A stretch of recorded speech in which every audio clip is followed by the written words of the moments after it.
Uyingizda qiz bormi? Bilingki Alloh sizni yaxshi ko'ribdi. O'g'il farzand ko'rgandan qiz farzand ko'rganda ko'proq xursand bo'lishligimizni dinimiz tavsiya qiladi. O'g'ilga qanaqa xursand bo'lamiz? To'g'ri, o'g'il kerak, shu dunyoda tayanch, shu dunyoda boquvchi, qaruvchi. Qiz esa oxiratni tayanchi bo'ladi. Eng ko'p xursand bo'lgan ota bo'lish kerak. Chunki bu qiz eng ko'p sharafni otaga keltiradi. Endi e'tibor qiling, o'shta qizni tarbiya qilgan kimga jannat? Otaga jannat. Ona yo'q. Mukofotda ona yo'q. Vaholanki o'shta qizni tuqqan ona-ku. Joni xatarda qolgan ona-ku. Kechasi bedor bo'lib ko'krak bergan ona-ku. Yoniga olib ro'zg'or, osh-ovqat, ish o'rgatgan ona-ku. Qiz asosan ona bilan bo'ladi-ku.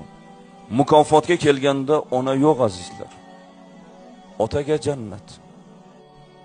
Ko'rdingizmi? Qiz mehnati onaga, mukofoti otaga.